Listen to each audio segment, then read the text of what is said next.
ಕುದುರೆ ವ್ಯಾಪಾರ ಇನ್ನೊಂದು ವ್ಯಾಪಾರ ಎಲ್ಲ ಅವ್ರಿಗೆ, ನಮಗಲ್ಲ. ನಾವು ಆ ವ್ಯಾಪಾರಕ್ಕೆ ಹೋಗಿರೋರಲ್ಲ, ನಾವು ಬಂದಿರೋರಲ್ಲ. ತಿಂಗಳಾನ್ಗಟ್ಲೆ ಟ್ರಿಪ್ಗಳು ಕರ್ಕೊಂಡೋಗಿ ಕುದುರೆ ವ್ಯಾಪಾರ ಮಾಡಿರೋರು ಅವರು. ನೀವು ಯಾಕೆ ಆ ಥರ ನಾನೇ ಭ್ರಷ್ಟ ಅಂತ, ನಾನೇ ಕಳ್ಳ ಅಂತ ಯಾಕೆ ಎದೆ ಮುಟ್ಕೊಂಡು ನೋಡ್ತಾ ಇದ್ದೀರೋ ನನಗಂತೂ ಅರ್ಥ ಆಗ್ತಾ ಇಲ್ಲ. ಅಂಬೇಡ್ಕರ್ ಸಂವಿಧಾನ ಬರೀಬೇಕಾದ್ರೆ ಹಿಂದಿನ ಬಾಗಿಲು ಮುಂದಿನ ಬಾಗಿಲು ಅಂತ ಏನೋ ಸಂವಿಧಾನದಲ್ಲಿ ಎಲ್ಲೂ ತೋರಿಸಿಲ್ಲ. ಅವರು ಪಾಪ ಅವ್ರ ಹೆಸರೆತ್ತ ಅಂತ ನೈತಿಕತೆನೇ ಇಲ್ಲ ನಿನಗೆ. ಜನಗಳ ಮನಸ್ಸಲ್ಲಿ ಬಂಗಾರದ ಕಿರೀಟ ಇಟ್ಸ್ಕೊಳೋಂಥ ಕೆಲಸ ನಾನು ಮಾಡ್ತೀನಿ. ನನಗೆ ಅವಶ್ಯಕತೆ ಇಲ್ದಿರೋಂಥ ಮಾತುಗಳು ನನಗೆ ಬೇಕಿಲ್ಲ. ಅಲ್ಲ, ಕುದುರೆ ವ್ಯಾಪಾರ ನಡೆದಿರೋದು ಇನ್ನೊಂದು ಮತ್ತೊಂದು. ಇವಾಗ ಆಲ್ರೆಡಿ ಈಗ ನೀವು ಇವಾಗ ಸಭೆ ನಡೆದಿದ್ದ ನಂತರ ಇವಾಗ ಪರಿಶೀಲನೆಗೆ ಬಂದಿದ್ದೀರಾ. ಏನು ನಮ್ಮ ಊರ ಪರಿಸ್ಥಿತಿ ಹೆಂಗಿದೆ, ಅದು ಚಿಕ್ಕಬಳ್ಳಾಪುರಕ್ಕೆ ಅಂಟ್ಕೊಂಡಿರೋವಂಥ ಊರಿದು.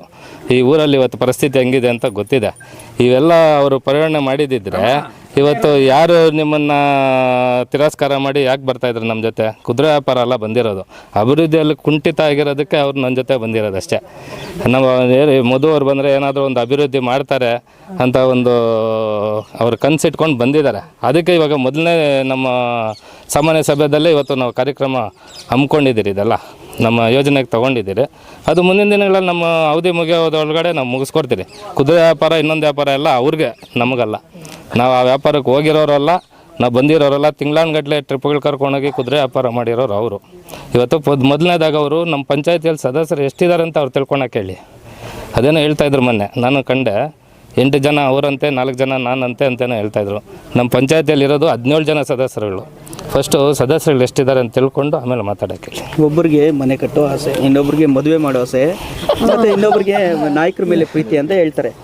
ಮದುವೆ ಮಾಡೋದು, ಮನೆ ಕಟ್ಟೋದೆಲ್ಲ ಆಸೆಗಳೇನಲ್ಲ ಅವ್ರದ್ದೇ ಆದಂಥ ಜೀವನ ಇದೆ. ಅವ್ರಿಗೂ ಭಗವಂತ ಕೊಟ್ಟಂಗೆ, ದೇವ್ರು ಕೊಟ್ಟಂಗೆ ಎಲ್ಲ ಶಕ್ತಿಯಲ್ಲೂ ಇದ್ದಾರೆ ಅವರು. ಯಾರ ಹತ್ರ ಇನ್ನೊಬ್ರ ಹತ್ತಿಗೆ ಕೇಳ್ಕೊಂಡು ಮದುವೆ ಮಾಡೋ ಅಂಥ ಅವ್ರಿಗೇನು ಕರ್ಮ ಇಲ್ಲ ಮನೆ ಕಟ್ಟೋ ಅಂತ ಏನು ಕರ್ಮ ಇಲ್ಲ. ನೀವೇನಾದರೂ ಆ ಥರ ಏನಾದರೂ ಮಾಡಿದರೆ ಹಿಂದೆ ನಮಗೇನೋ ಗೊತ್ತಿಲ್ಲ. ಅದು ನಮ್ಮವ್ರಿಗೂ ಏನೋ ಆ ಥರ ಬಂದಿಲ್ಲ. ನಮ್ಮಲ್ಲಿ ಪ್ರೀತಿ ವಿಶ್ವಾಸಕ್ಕೆ ತೊಗೊಂಡು ಬಂದಿದ್ದಾರೆ ಅಷ್ಟೇ. ನಮ್ಮ ಈಗ ಮಧು ಅವರಿಗೆ ಇರೋದು 1 ವರ್ಷ ಅವಧಿ. ಆ 1 ವರ್ಷ ಅವಧಿಯಲ್ಲಿ ಏನಾದರೂ ಅಭಿವೃದ್ಧಿ ಮಾಡಿಬಿಟ್ರೆ ಬಂಗಾರದ ಕಿರೀಟ ಇಡ್ತೀನಿ ಅಂತ ಹೇಳ್ತಾರೆ. ಅದಕ್ಕೇನು ಹೇಳ್ತೀರಿ?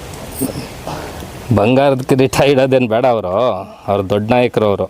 ನಾವು ಬಂಗಾರದ ಕಿರೀಟ ದೊಡ್ಡ ನಾಯಕರ ಹತ್ರ ಇಟ್ಸ್ಕೊಳೋಂಥವ್ರಲ್ಲ. ನಾನು ಜನಗಳ ಮನಸ್ಸಲ್ಲಿ ಬಂಗಾರದ ಕಿರೀಟ ಇಟ್ಸ್ಕೊಳೋಂಥ ಕೆಲಸ ನಾನು ಮಾಡ್ತೀನಿ. ನನಗೇನು ಬಂಗಾರ ಕಿರೀಟ ಇಡೋವಂಥದ್ದು ಏನು ಅವಶ್ಯಕತೆ ಇಲ್ಲ ನಮಗೆ.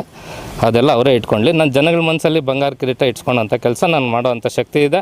ನಾನು ಮಾಡಿ ತೋರಿಸ್ತೀನಿ. ಅದು ಬಚ್ಚೇಗೌಡರ ಬಗ್ಗೆ ಮಾತಾಡಿದ್ದಾರೆ. ಈ ಹಿಂದೆ ಅವ್ರ ಅವಧಿಯಲ್ಲಿ ಏನೂ ಅಕ್ರಮಗಳು, ಆ ಥರ ಭ್ರಷ್ಟಾಚಾರ ನಡೆದಿಲ್ವಾ ಅಂತ ಏನಾಗಿದೆ? ಅಲ್ಲ, KB ಬಚ್ಚೇಗೌಡರು ಏನು ಮಾತಾಡಿದ್ದಾರೆ ಅನ್ನೋದು ನೀವು ರಿವೀಲ್ ಮಾಡ್ಕೊಂಡು ನೋಡಿ. ಅವರು ಪಾಪ ಅವ್ರ ಹೆಸರೆತ್ತ ಅಂತ ನೈತಿಕತೆನೇ ಇಲ್ಲ ನಿನಗೆ. ಫಸ್ಟ್ ಆಫ್ ಆಲು ಬಚ್ಚೇಗೌಡರು ಅಂತ ಒಳ್ಳೆ ವ್ಯಕ್ತಿ ಹೆಸರು ಎತ್ತ ಅಂತ ನೈತಿಕತೆ ನಿನಗಿಲ್ಲ. ಅವರು ಯಾವ ರೀತಿ ಅಭಿವೃದ್ಧಿ ಮಾಡ್ಕೊಂಬಂದರು, ಯಾವ ರೀತಿ ಅವರು ಶುದ್ಧ ಇದ್ದರು ಅನ್ನೋದು ನಿಮಗೂ ಗೊತ್ತು. ಫಸ್ಟು ಅವರು ಹಿಂದೆ ನೀವು ಮಾತಾಡಿದಾರಲ್ಲ ಬಚ್ಚೇಗೌಡರು, ಅದು ರಿವೀಲ್ ಮಾಡ್ಕೊಂಡು ನೋಡಿ ಏನು ಮಾತಾಡಿದ್ದಾರೆ ಅಂತ. ನೀವೇನು ಭ್ರಷ್ಟ ಅಂತ ಎಲ್ಲೂ ಮಾತಾಡಿಲ್ಲ. ಅವ್ರು ಕ್ಷಮೆ ಕೇಳು ಅಂತ ಹೇಳ್ತಿರಲ್ಲ, ನಿಮ್ಗೆ ಅವ್ರ ಹೆಸರು ಹೇಳೋ ಅಂಥ ನೈತಿಕತೆನೇ ಇಲ್ಲ ನೀವು ಫಸ್ಟ್ ಆಫ್ ಆಲು. ಇನ್ನು ಅವ್ರು ನಿಮ್ಗೆ ಕ್ಷಮೆ ಕೇಳೋದಿಲ್ಲ ಪಾಪ. ಅವ್ರ ಆರೋಪಗಳು ಏನು ಹೇಳ್ತೀರಿ? ಯಾರ ಆರೋಪ? ಅವರ ಆರೋಪಗಳಿಗೆ ಏನು ಹೇಳ್ತೀರಿ? ಏನು ಅಲ್ಲ, ಅದೇನೋ ಅಂಬೇಡ್ಕರ್ ಅವರು ಏನೋ ಸಂವಿಧಾನ ಬರೆದಿದ್ದಾರೆ, ಹಿಂದಿನ ಬಾಗಿಲು ಬಂದಿದ್ದಾರೆ. ಅಂಬೇಡ್ಕರ್ ಎಲ್ಲಿನೂ ಹಿಂದಿನ ಬಾಗಿಲು ಅಂತ ಎಲ್ಲೂ ಬರ್ದಿಲ್ವೇ? ಅಂಬೇಡ್ಕರ್ ಸಂವಿಧಾನ ಬರೀಬೇಕಾದ್ರೆ ಹಿಂದಿನ ಬಾಗಿಲು ಮುಂದಿನ ಬಾಗಿಲು ಅಂತ ಏನೋ ಸಂವಿಧಾನದಲ್ಲಿ ಎಲ್ಲೂ ತೋರಿಸಿಲ್ಲ. ಎಲ್ಲೋದ್ರೂ ಎಲ್ಲರೂ ಮುಂದಿನ ಬಾಗಿಲಲ್ಲೇ ಹೋಗಬೇಕು. ನಿನ್ಗೆ ಹೋಗೋ ಹಿಂದಿನ ಬಾಗಿಲಲ್ಲಿ ಹೋಗೋ ರೂಢಿ ಇದ್ದರೆ ಅದು ನಿನ್ನ ಮುಂದೆ ಮಾಡಿಸ್ಕೋದು. ನಾವು ಆ ಥರ ಇದಕ್ಕೇನು ಚಾಲೆಂಜ್ಗೇನು ಬರೋಲ್ಲ ನಿನ್ನ ಮಟ್ಟಕ್ಕೆ. ಆ ಥರ ಏನೋ ಮಾಡಬೇಕಂತಿದ್ರೆ ನಾನು ಮಾನ್ಯ ದಿನವೇ ಕರೆಸಿ ನಿಮ್ಮನ್ನು ಪ್ರೆಸ್ ಮೀಟು, ನನಗೆ ಆದಂಥ ಒಂದು ಆಫೀಸ್ ಇದೆ, ಇನ್ನೊಂದಿದೆ, ಅಲ್ಲೇ ಕರೆಸಿ ಪ್ರೆಸ್ ಮೀಟ್ ಮಾಡ್ತಾಯಿದ್ದೆ. ನನಗೆ ಅವಶ್ಯಕತೆ ಇಲ್ದಿರೋಂಥ ಮಾತುಗಳು ನನಗೆ ಬೇಕಿಲ್ಲ. ಫಸ್ಟು ನಮ್ಮ ಊರಿಗೆ ಅಭಿವೃದ್ಧಿ ಕಡೆ ನಾವು ಗಮನ ಕೊಡೋಣ, ಮಾಡೋಣ. ಫಸ್ಟು ಅದೇನು ಚಿನ್ನದ ಕಿರೀಟ ಇನ್ನೊಂದು ಮತ್ತೊಂದೆಲ್ಲ ಜನಗಳ ಮನಸ್ಸಲ್ಲಿ ನಾವು ಇಟ್ಕೊಳ್ಳೋಣ. ನನ್ನ ಅವಧಿಯಲ್ಲಿ ಯಾವುದೇ ಥರ ಭ್ರಷ್ಟಾಚಾರ ನಡೆದಿಲ್ಲ, ಆ ಥರ ಇದ್ದರೆ ತನಿಖೆಗೆ ಹಾಕಲಿ ಅಂತ ಹೇಳ್ತಾರೆ. ಈಗ ಭ್ರಷ್ಟಾಚಾರ ನಡೆದಿದೆ ಅಂತ ಯಾರು ಏನು ಹೇಳಿಲ್ವೇ? ಎಲ್ಲಿನೂ ಯಾರು ಭ್ರಷ್ಟಾಚಾರ ಈ ಥರ ಹಿಂದೆ ಇದ್ದ ಅಧ್ಯಕ್ಷರು ಭ್ರಷ್ಟಾಚಾರ ಮಾಡಿದ್ದಾರೆ ಅಂತ ಹೇಳ್ಬಿಟ್ಟು ತೋರಿಸಿರೋದೇನಿಲ್ಲ. ಜನ ಪ್ರೀತಿ ವಿಶ್ವಾಸಕ್ಕೆ ತೊಗೊಂಡಿಲ್ಲ, ನಮ್ಮ ಸದಸ್ಯರುಗಳ ಪ್ರೀತಿ ವಿಶ್ವಾಸಕ್ಕೆ ತೊಗೊಂಡಿಲ್ಲ. ಅಭಿವೃದ್ಧಿ ಕುಂಠಿತ ಆಗಿದೆ ಅಂತ ಹೇಳಿ ನಮ್ಮ ಸದಸ್ಯರು ನಮ್ಮ ಜೊತೆ ಬಂದಿದ್ದಾರೆ ಹೊರತು ಅವನೇನೋ ಭ್ರಷ್ಟ ಮಾಡಿದ್ದಾರೆ, ಇನ್ನೊಂದು ಮಾಡಿದ್ದಾರೆ ಅಂತ ಎಲ್ಲಿ ತೋರಿಸಿಲ್ವಲ್ಲ, ಎಲ್ಲಿ ಹೇಳಿಲ್ಲ.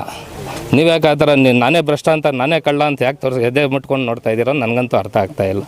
ಆ ರೀತಿ ಏನಾಗಿದ್ದರೆ ಆಗಲಿ, ಅದನ್ನು ಒಂದ್ಸಲಿ ತನಿಖೆ ಮಾಡಿ ನೋಡೋಣ.